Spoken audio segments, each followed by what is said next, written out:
গোটা দুনিয়াটা জাগরণ করে গেল তোমার জাতি ভাই সেই যুবক। তুমি কি এখনো কাপুরুষের মতো চুপ হয়ে বসে থাকবা? কেমন যুবক? গোটা দুনিয়ার মানুষের জানায় দিল পশু টাকায় বিক্রি হয়, হাদি টাকায় বিক্রি হয় না।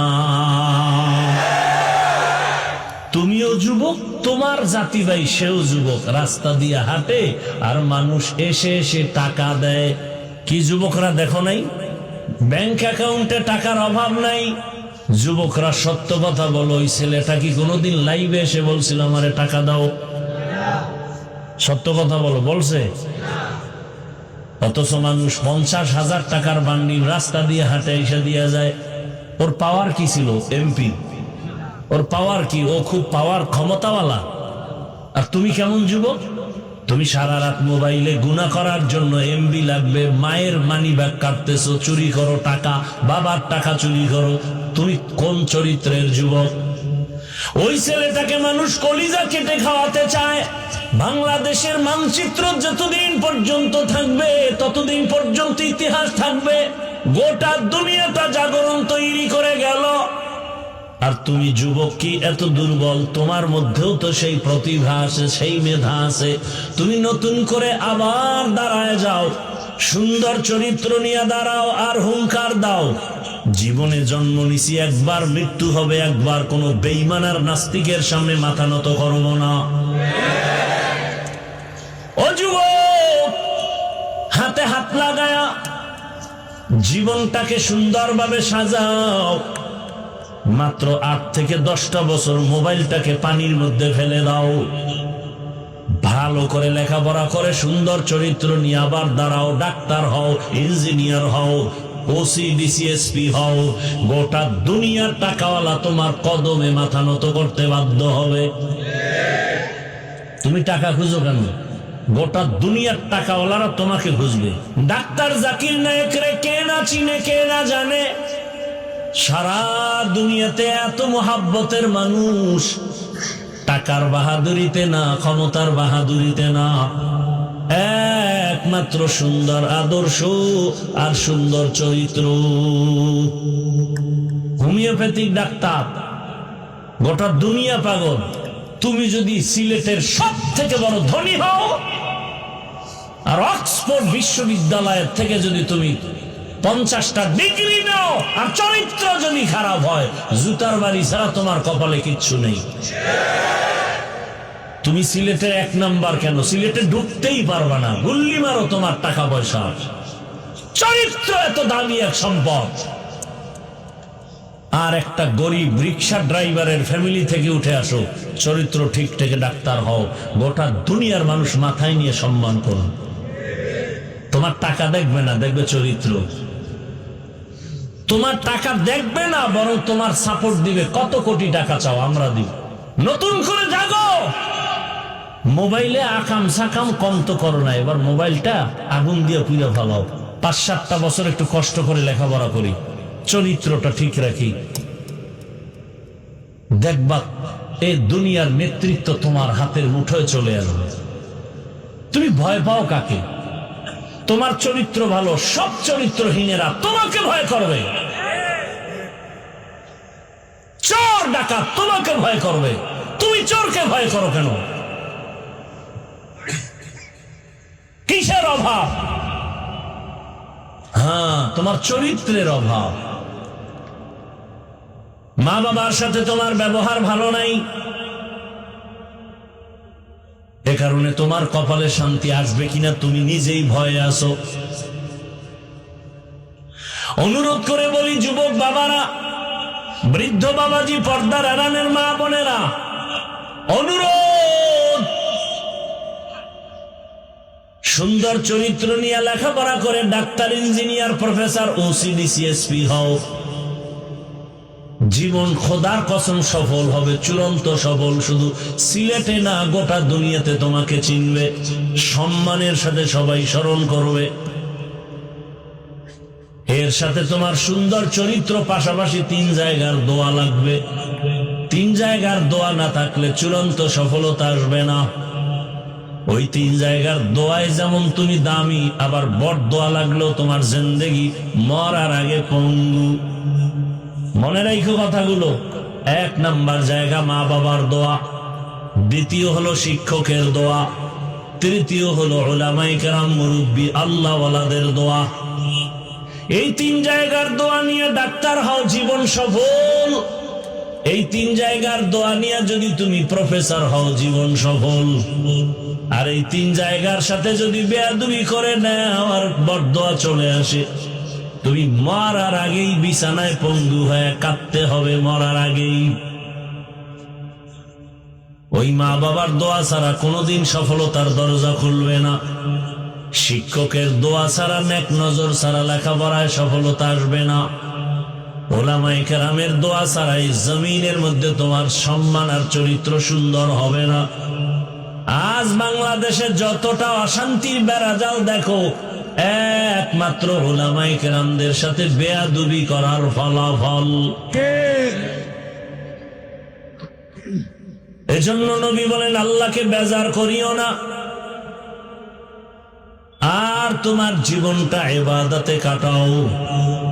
ওয়ামা খালাকতুল জিন্না ওয়াল ইনসা ইল্লা লিয়াবুদুন। নবীর তরিকায় জীবন চালাও, নবীর আদর্শ মতো চলো, কথা বলো, খানা খাও, জীবন ধন্য হয়ে যাবে। ও আমার যুবক বাবারা, এতক্ষণ যে আমি বয়ান শুনাইতেছি, একবারও কিন্তু বলি নাই আমার মতো হুজুর হয়ে যাও, স্কুল ছেড়ে মাদ্রাসায় যাও, তাবলিগে যাও, পীরের কাছে যাও, একবারও বলি নাই। বরং আমি বারবার বলি, তুমি জেনারেল লাইনে পড়ে ডাক্তার, ইঞ্জিনিয়ার, প্রফেসর হও, আর আমার রসুলের আদর্শের মালা গলায় লাগাও। ও যুবক বাবা, তুমি নিজে একটু সাপোর্ট দিয়া বলো, সাক্ষী দিয়া বলো না, তোমার লাইনে কত যুবক স্কুল কলেজে পড়িয়াও নামাজি ওলা, দাড়িওয়ালা আসেনি, বলো। তোমার কপাল ওই 3 জায়গার কোন একটা বরদোয়া লাগছে না, হয় তুমি পারো না কেন? তোমার মতো যুবক র‍্যাব, আর্মি, পুলিশ, বিডিআরের চাকরি করে নামাজি অভাব নাই। তোমার মনটাকে প্রশ্ন করো, তুমি কেন পারবা না? তোমার মতো জেনারেল লাইনের মানুষটা রাস্তায় গাড়ি চালায়, 5 ওয়াক্ত নামাজ পড়ে, বলো বাবা তুমি পারো না কেন? নদীর মধ্যে মাছ ধরে, নামাজ পড়ে, কৃষি কাজ করে, নামাজ পড়ে, ওসি বিসিএসপি নামাজি আছে না নাই? তোমার কপাল কেন এত খারাপ? তুমি কেন পারো না রে বাবা? অনুরোধ করে বলি, এখনো ঘুরিয়া দাঁড়াও, চরিত্র ঠিক করে আগাও। ঢাকা কলেজে গিয়া দেখো কত ছাত্র কলেজে ক্লাস করে, মাথায় পাগড়ি, বড় দাড়ি, বড় জামা, মনে হয় কোনো মসজিদের খতিব, অথচ আরবিও ভালো করে পারে না, এইভাবে ক্লাস করে কলেজের ভেতরে। বলো তুমি কেন পারবা না? ও পর্দার আড়ালের আম্মা জানেরা, বোনেরা, আপনার মতো কত মা কত বোন এখনো আছে, এই এলাকায়ও আছে পর্দাওয়ালা নামাজি, নাই? আপনাদের এলাকায় নাই? ভিন্ন মা বোনদের বলি, ও মা বোন, মার্কেটে মার্কেটে ঘুরিয়া ঘুরিয়া বেপর্দায় চলিয়া বেগানার বদনজর লাগাইয়া নিজের ক্ষতিও করলেন, আর ওই বদনজর চরিত্রহীন লোকটাকে অন্তরের জিনায়ও লিপ্ত করাইলেন। আপনার চেহারাটা দেখবে স্বামী, বেগানারা দেখবে না। দেখলে ও অন্তরে আপনার চেহারার দর্শন নিয়া অন্তরে অন্তরে জিনার কল্পনা করবে, জিনার কল্পনা। এজন্য আল্লাহ নিজে বলছেন, কিয়ামতের দিন অন্তরের বিচার হবে। ইন্নাস সামআ ওয়াল বাসারা ওয়াল ফুআদ কুল্লু উলাইকা কানা আনহু মাসউলা। এরে আম্মা জানেরা, আপনার মতো কত মা এখনো আছে মোবাইলে সময় নষ্ট করে না, স্বামীর মাল খেয়ানত করে না, আপনারা কেন পারবেন না? এরে আম্মা জান, আপনারা তো সেই ধন্য নারী, আপনাদের গর্ভ থেকেই তো এই দুনিয়ায় আল্লাহওয়ালা সন্তান আসছে, সাহাবায়ে কেরাম আসছে, আম্বিয়ায়ে কেরাম আসছেন, আব্দুল কাদের জিলানী আসছেন। আপনার মতো মায়ের গর্ভ থেকেই তো শাহজালাল দুনিয়াতে আসছেন, শাহপরান, শাহ মখদুম, শাহ আলী, খান জাহান আলী দুনিয়াতে আসছেন। এরে আম্মা জান, বেগানার নজর যত লাগাবেন আপনার গর্বের উপরে আসর লাগবে খারাপ, কারণ নজরের মধ্যেও বড় ঝামেলা আছে। বদ নজর লাগাইয়া গাছের ফল নষ্ট করে দেয়, বদ নজর লাগাইয়া বাচ্চাকে অসুস্থ বানায় দেয়, আছে না নাই? এই বদনজরে পড়িয়া কত মানুষ সুন্দর জীবনটা হঠাৎ করে অসুস্থ বিছানায় পড়ে যায়, আর জীবনে সুস্থ হয় না, শুধু বদনজরের এত রিয়াকশন। অতএব অনুরোধ করি মা বোনেরা, আল্লাহ সন্তান দিয়েছেন, এই সন্তানটাকে আদর্শবান ডাক্তার বানায় যান। দেখবেন আপনি চলিয়া গেল, সন্তান ডাক্তার হইয়া রোগী দেখবে, আজান হলে নামাজে যাবে, নামাজ পড়ে তেলাওয়াত করবে, মা বাবার জন্য দোয়া করবে। আম্মা জান, আপনার কপালটাও ভালো হবে, সন্তানের জীবনটাও ভালো হবে। এখনো সময় আছে, তওবা করেন। আমার মাওলাকে মনে মনে বলেন, হে আল্লাহ, জীবনে তো বেপরদায় কম চলি নাই, আজকে থেকে তওবা করলাম, আর বেপরদায় চলবো না, নামাজ ছাড়বো না, আর মোবাইলে সময় নষ্ট করব না, স্বামীর মাল হেফাজত করব। ও যুবক বাবা, তওবা করো, মনে মনে আল্লাহকে বলো, হে আল্লাহ, আমার মতো যুবক জেনারেল লাইনে থাকিয়া স্কুলে পড়ে, কলেজে পড়ে, নামাজ পড়ে আমি কেন পারবো না? ও আল্লাহ, তুমি আমাকে মাফ করে দাও।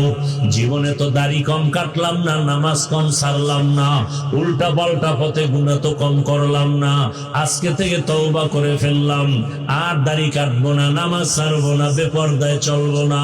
মা বাবার দোয়া নিয়া, শিক্ষকের দোয়া নিয়া, উলামায়ে কেরামের পরামর্শ নিয়া, নবীজির আদর্শ মতো জীবনটা চালাবো। তওবা করার যদি নিয়ত হয়, মুনাফিকি যদি অন্তরে না থাকে, খাঁটি তওবার নিয়তে দুটো হাত আল্লাহকে দেখায় দেই। আয় আল্লাহ, হাতগুলো কবুল করে নেন, তওবা কবুল করে নেন, তওবার উপরে মজবুত হইয়া চলার মতো তৌফিক দান করেন, আমিন।